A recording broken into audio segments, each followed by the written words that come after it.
All right, let's dive into one of the most famous nursery rhymes you can think of. We're going to crack it open, because hiding inside is something you'd probably never expect to find: a tiny, perfect, and surprisingly sophisticated economic system.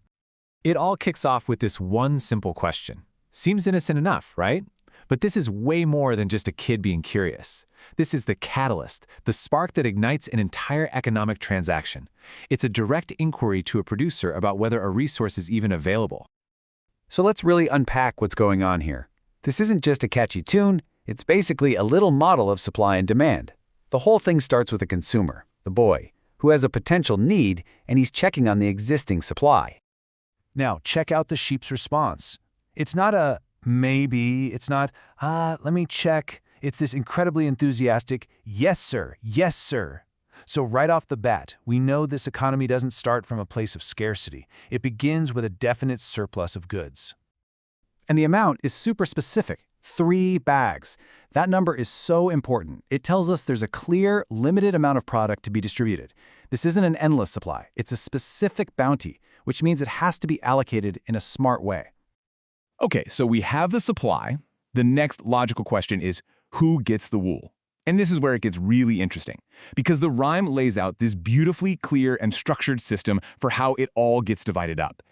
And here you can see it plain as day. It's a perfect 3-way split: 1/3, 1/3, and 1/3. There's no arguing, no one gets shortchanged. This is a system built on absolute fairness, where every key member of this little community gets an equal share. So, who are these lucky recipients? Well, they're not just random people, they're symbolic. You've got the master, who kind of represents structure and capital. Then you have the dame, who represents the household and the labor. And finally, you have the little boy, and he's a big one. He represents the whole community and, maybe most importantly, the future. See? Everyone is accounted for. But, a healthy economy isn't just about moving goods around. It's also about the social glue that holds everything together. And this transaction isn't over just because the wool has been handed out.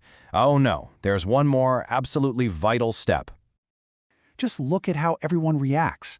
This is not some cold, faceless exchange. The master shows his respect with a bow, the dame shows her appreciation with a warm wave, and the little boy is just bursting with pure joy. These positive reactions are a huge part of the whole deal. And get this, the gratitude isn't just implied, it is explicitly stated. Every single person who gets a bag of wool says it out loud. That verbal confirmation, that's what really seals the deal and completes the social side of the transaction. And here's why that matters so much. Saying thank you here is more than just being polite. It's the social glue. It reinforces the relationships, it acknowledges the sheep's value, and it makes sure everyone is happy to cooperate again the next time around. This brings us to a really fascinating part of this little economy. It is not a one-time thing. The rhyme is actually showing us a system that's designed to last, a perfect little model of sustainability. After those 3 bags are gone, poof, the sheep is ready to go again. The wool is magically renewed, which is basically the core idea of a renewable resource. And that's the foundation of any truly sustainable system. So here it is, the whole thing mapped out. A perfect, self-sustaining loop. A need is expressed, a surplus is provided, it's distributed fairly, the exchange is sealed with gratitude, and the resource renews itself, ready for the whole cycle to start all over again. It's honestly incredible. But wait, it gets even better. This system doesn't just repeat itself, it can actually evolve. So imagine a second cycle of this. The system is strong enough to expand. This time, that 3rd bag might not go to the little boy, but to a little girl who lives down the lane. And what does that show us? It shows us inclusivity. The community can grow. The system proves it can expand to provide for new members, making sure that fair access to resources isn't just limited to the original group. Okay, so let's pull all these ideas together. After this deep dive into Baa Black Sheep, what are the big takeaways? Well, first and foremost, we have to completely rethink what a black sheep is. In our world, that means an outcast, the odd one out. But in this story, the black sheep is the exact opposite. It's the generous, celebrated, indispensable heart of the entire community. In fact, the black sheep is the cornerstone of what is basically a blueprint for a harmonious society. You've got abundant resources, fair distribution, mutual gratitude, sustainability, and even the ability to be more inclusive. It's all there.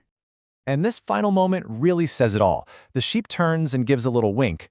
This isn't just an animal. This is a smart, central figure who knows exactly how vital it is to everyone else.